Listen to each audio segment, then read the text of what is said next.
St. Michael's Place, Pecan Street, Newport. Jay Cox on my far left. This is Hannah Hunter, and we'll talk more about her in just a little bit. But Jay, how's things going at St. Michael's Place? Going real good. Going real good. Getting ready for summertime. Got a lot of activities going on here at St. Michael's Place, and we're excited about a lot of things going on here. And it's good to have you out with us. Thank you, sir. It's always a pleasure to be here. We're going to talk a little bit with Hannah Hunter, who is living in Lynn, Arkansas, who happens to have friends that are friends with Grant Black, and just and your second time around at St. Michael's Place. Tell us a little bit about you, where you were born, where you were raised, where you went to school, and how you got into what you're doing now. Well, I was born in California. My dad was in the Navy and was transferred to Arkansas, and then we moved up to Cave City, and that's where I went to school and I graduated. Cave City Cavemen. Yep. And then I married a man from Lynn, Arkansas, Jordan Hunter, and that's where we live now. We have two boys. Eli is 11. Okay. And Judd, who's 6. Okay. And whenever I worked here before, I was the dietary manager, and I left and decided to go back to school to become a social worker. And I graduated in May with my with a bachelor's in psychology with a minor in social work. Really? Really? From Williams Baptist University at Walnut Ridge. Yeah. And so here I am now. You know, psychology is one of those things that if you study psychology, I'm fascinated by it. I'm fascinated what you learn about the mind and the things that go on up here, and you go, wow, I didn't really. And you think about those guys that studied Sigmund Freud and all those scientists and guys, and you go, man, those guys were crazy, but man, they really weren't. They really could study that. They could really study. So what does a social, you talk about social worker, social, part here. What all does that entail? What do you do day-to-day basis, day-to-day? I make sure that the residents are happy and that they have everything that they need on day-to-day basis.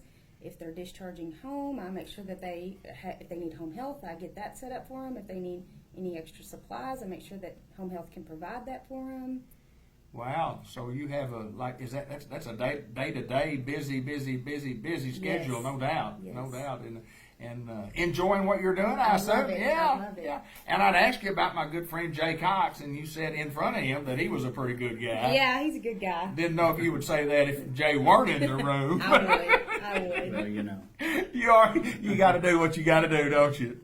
Well, welcome back to St. Michael's Place. Thank you. Tell me about psychology and the study of that. I mean, in the social work, say you have a minor in that. Mm-hmm.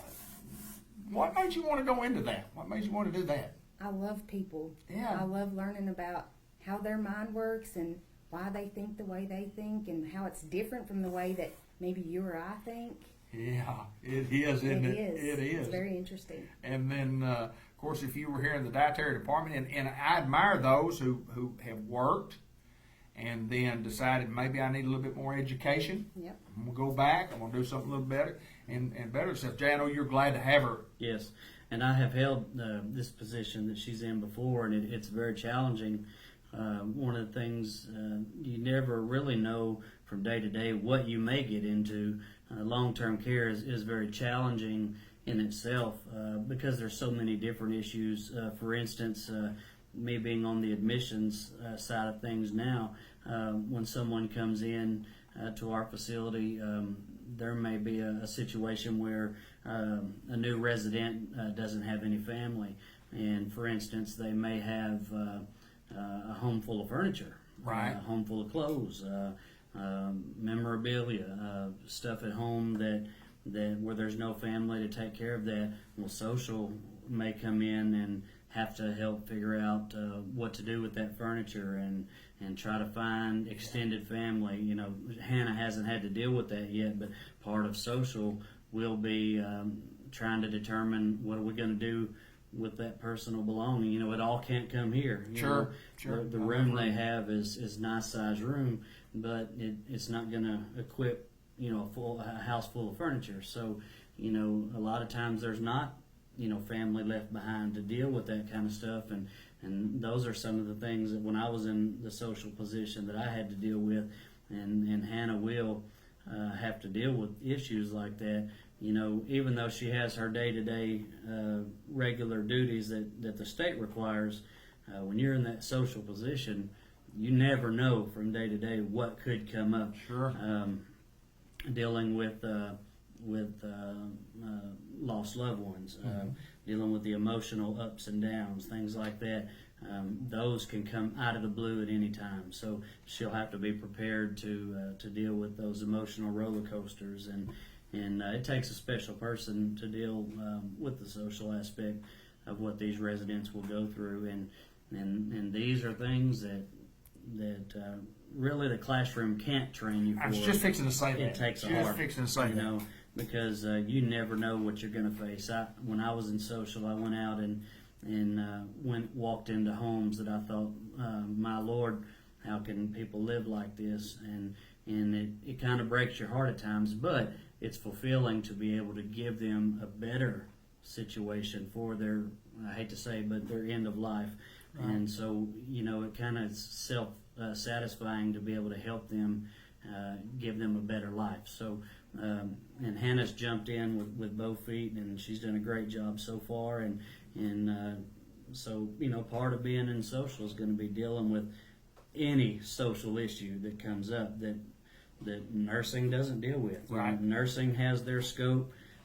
Finance has their scope. I have my scope in admissions. Everything else falls under social. Right. That has to do with you know, any social issue that could, you know. She'll also deal with the election process. Right. When elections come around, Hannah will deal with the electoral process. When November comes around, she'll take care of that. There's a lot that falls under social, and I know she can handle it. So. She'll handle it, no doubt about it. I guarantee you that you will. But welcome back to St. Michael's Place. Thank you. I know you're excited. I am. I know you are, and I think you will do wonderful. And of course, Jay mentions, and I just want to say this: you talk about, you go to school, you get the education, you learn the generalities of what goes on in your field, and then the specifics and the change and the differences are there. And the book doesn't show everything that's going on. Not at all. So you have your work cut out for you, but the best of luck to you. Thank you very much. We're at St. Michael's Place, and I always enjoy coming out and getting all the information and the fishing report from Jay Cox. He said the fish were in the water. They're still swimming. They're still swimming out there. So that's the fishing report from St. Michael's Place. Yes. Until next time, we appreciate you. Come see us.